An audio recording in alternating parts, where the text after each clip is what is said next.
এই ভাত ভাত ভাত, কারো ভাত লাগবে? দাদা আপনার ভাত লাগবে? হ্যাঁ হ্যাঁ, এদিকে একটু দিন, আর একটু এঁচড়ও দিয়ে যাবেন। আচ্ছা আচ্ছা, আমি নিয়ে আসছি। এতক্ষণে একটু শান্তি হলো। যা খিদে পেয়েছিল, সে কোন সকালে বেরিয়েছি, এখানে পৌঁছতে পৌঁছতেই দুপুর গড়িয়ে গেল। আমার এক দুঃসম্পর্কের আত্মীয় মারা গেছে, তারই শ্রাদ্ধানুষ্ঠান উপলক্ষে আমাকে আসতে হয়েছে এই গণ্ডগ্রামে। প্রথমে 4 ঘন্টার ট্রেন, তারপর 3 ঘন্টার বাস, শেষে ঘন্টা 3 ভ্যানে জার্নি করে এসে পৌঁছলাম। যখন খেতে বসলাম তখন বিকেলের সূর্য পশ্চিম আকাশে ঢলতে শুরু করেছে। কি ব্যাপার শৈলেন্দা, ভাত খালি কেন? ভাই এখানে একটা মাছ দাও তো। আরে কি কি কি করছিস কি মির? পেট ভরে গেছে। সহসা ফোন বেজে উঠল। হ্যালো, হ্যাঁ কি বলছো? জ্বর এসছে? ও আচ্ছা আচ্ছা, ডাক্তার দেখা করতে বলেছে? আচ্ছা আচ্ছা, আর তুমি তুমি চিন্তা করো না, আমি আমি আমি আমি এক্ষুনি দেখছি, আমি আসছি। খাওয়া ছেড়ে উঠে পড়লাম। এমির শোন। হ্যাঁ বলো বলো, এ কি উঠে পড়ে যাবে না? আর বলিস না, মোয়ের শরীরটা খারাপ হয়েছে, তো আমাকে এখনই বাড়ি ফিরতে হবে। বলো কি, শরীর খারাপ হয়েছে? কেন, কি হয়েছে? জ্বর এসছে। ও, তো ফিরে যাবে? এই সময় অত দূরে যাওয়া কি সম্ভব? ও কি তো বলে দিলাম ফিরছি, আর ওখানে না ফিরলেও আমার হবে না বুঝলি, ওই জ্বরটা ভালো মতোই এসছে। ও, এখন তো 5টা বাজে, লাস্ট ট্রেন চলে গেছে সেই 4:45-এ। বাস রুটও এখানে অ্যাভেলেবেল নয়। তাহলে উপায়? উপায় একটা আছে, যদিও সে পথে যাওয়াটা খুব একটা সুবিধা নয় বুঝলে, হেভি রিস্ক। তুই সেটাই বলো, আমি ম্যানেজ করে নেব। এখান থেকে সোজা গেলে একটা ফেরিঘাট পাবে, যদিও দুপুরের পর ফেরি সার্ভিস বন্ধ, তবে 2-1টা মাছ ধরার নৌকো কখনো কখনো আসে। তাদের কাউকে বলে যদি ওই বর্তমান পৌঁছতে পারো, তাহলে সেখান থেকে ট্রেন বা বাস তুমি পেয়ে যাবে। ও, তাহলে তো ভালো কথা। তাহলে আর দেরি করা ঠিক হবে না, আমার এক্ষুনি বেরোতে হবে। দাঁড়াও, আমি ফেরিঘাট অব্দি তোমায় পৌঁছে দিয়ে আসি। তুমি এতটা রাস্তা হেঁটে যেতে পারবে না, আমি সাইকেল নিয়ে যাই, তাড়াতাড়ি হয়ে যাবে। তাহলে ভালো হয়।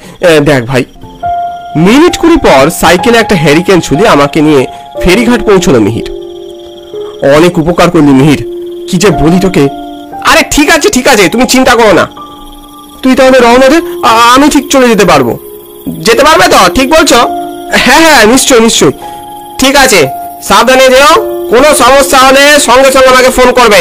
জায়গাটা কিন্তু মোটে ভালো না, আমি আবারও বলছি। আরে ঠিক আছে তুই চিন্তা করিস না। ঘাটের দিকে পা বাড়ালাম। ঘুটঘুটে অন্ধকার, তার উপর দেখলাম দক্ষিণ আকাশে মেঘ জমেছে। বৃষ্টি আসার সম্ভাবনাও একেবারে উড়িয়ে দেওয়া যায় না। নিষ্কালে অন্ধকারে ঝোপঝাড়গুলোকে অদ্ভুত দেখাচ্ছিল। বেশ কিছুক্ষণ হয়ে গেল। উফ, এই অন্ধকারে নির্জন ঘাটে কতক্ষণ অব্দি যে দাঁড়িয়ে মশার কামড় খেতে হবে তা কে জানে। হ্যালো, হ্যাঁ বেরিয়ে গেছি। হ্যাঁ তুমি চিন্তা করো না, এখানে বিকেলের পর ট্রেন চলে না। ফেরিঘাটে এসছি, যদি কোনো নৌকো টৌকো পাই তারপর বর্ধমানে পৌঁছবো, সেখান থেকে বাড়িতে পৌঁছানো যাবে। হ্যাঁ আচ্ছা আমি ফোনটা রাখছি। ওই যে একটা নৌকা আসছে মনে হয়। ঠিক আছে। মাঝি ভাই, ও মাঝি ভাই, এই যে এদিকে বলছি, আমার একটু নৌকো করে ওই নদী পার করে দাও না। কোথায় যাবেন? বর্ধমান। না বাবু, জোয়ারের সময় ওদিকে যাওয়া যাবে না। তার উপর আকাশের গতিক একদম সুবিধের নয়, দেখছেন না কেমন যে লাল হয়ে আসছে। দয়া করে আমায় পৌঁছে দাও, বড় বিপদে পড়ে এখানে এই সময় অপেক্ষা করতে হচ্ছে। সে আপনি যা বলেন বাবু, ওই সময় ওদিকে গেলে আরো বিপদ বাড়বে। বাড়িতে আমার স্ত্রী অসুস্থ, আমায় যে ফিরতেই হবে। আমি তোমায় দরকার বলে বেশি ভাড়া দিতেও রাজি আছি। ও বাবারে, আচ্ছা, আমি নৌকা ঘাটের কাছে আছি, উঠে আসেন। এখানে কোথায় এসেছিলেন? এই কাছে এক গ্রামে এসেছিলাম আজ দুপুরে। আমার এক আত্মীয়ের শ্রাদ্ধানুষ্ঠান ছিল। তারপর বাড়ি থেকে বউয়ের ফোন এলো, ধুম জ্বর এসছে, ডাক্তারের কাছে যেতেই হবে। আর তাতেই হলো বিপত্তি। বুঝলুম, আমার নাম প্রবাস। নদীর ওই পারে যে গাঁওটা আছে না, আমার সেখানে বাড়ি। তবে যাই বলুন বাবু, এই রাতের বেলা এই নদী পথে আসা আপনার একদম উচিত হয়নি। এই নদী পথ বড় ভয়ঙ্কর। কি করবো, আমি যে নিরুপায় ছিলাম। কিছুক্ষণ সব ঠিকঠাকই ছিল, হঠাৎ জলের গতিবেগ অস্বাভাবিকভাবে বাড়তে শুরু করলো। ওই দেখুন বাবু, ওই দেখুন জল কিভাবে বেড়ে উঠেছে। হ্যাঁ তাই তো, কি হচ্ছে? দেখতে দেখতে জলের গতিবেগ যেন উপরে বাড়তে লাগলো, অস্বাভাবিকভাবে দুলতে লাগলো আমাদের নৌকা। ওই যে বলেছিলাম ভয়ঙ্কর বিপদ, তাই হলো মনে হয় বাবু।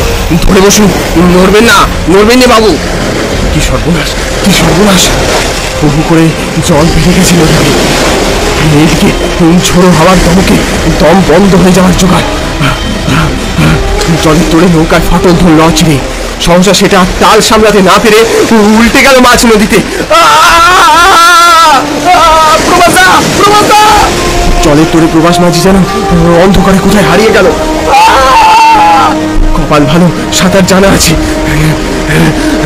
তবু এই ভয়াল দুর্যোগে তার নদীবক্ষে কোনো দিকে না দেখে ভেসে চলেছি। কোথায় যাচ্ছি জানি না, কতক্ষণ সাঁতার কেটেছি তারও হিসেব নেই। এতক্ষণ একটানা হাত পা চালিয়ে এখন যেন সেগুলি অবশ হয়ে আসছে। ঠিক সেই সময় পায়ে নিচে মাটি অনুভব করলাম, জলস্তর কমছে। আর একটু এগোলেই হয়তো পারে উঠতে পারবো। যাক, কষ্টে সৃষ্টে একটা পাড়ে এসে উঠলাম। কিন্তু আমি কোথায় এলাম? চারদিকে নিশ্চিদ্র অন্ধকার, আলোর চিহ্ন মাত্র নেই। এদিকে জলে ভিজে মোবাইলটার 12টা বেজে গেছে, নাহলে অন্তত টর্চটা জ্বালানো যেত। আমি ধীরে ধীরে এগোতে শুরু করলাম, জমাট বাঁধা অন্ধকারে কর্দমাক্ত হয়ে কোন দিকে যাচ্ছি কিছুই বুঝতে পারলাম না। আকাশ জুড়ে কালো মেঘ, চাঁদটাও ঢাকা পড়েছে সেই মেঘের চাদরে। শুধুমাত্র ঝিঝি পোকার শব্দ, কিছু রাত চড়া পাখির কর্কশ ডাক আর পাতার খসখস আওয়াজে আন্দাজ করলাম সামনে ঝোপ জঙ্গল আছে। অকস্মাৎ যেন মহাপ্রলয় শুরু হলো। ঝড়ের তাণ্ডব দ্বিগুণ বৃদ্ধি পেল। বৃষ্টির ফোঁটাগুলো যেন তীরের ফলার মতো বিদ্ধে শুরু করলো শরীরে। একটা বিপদ সবেমাত্র কাটতে না কাটতেই আরেকটা বিপদ এসে হাজির হয়েছে।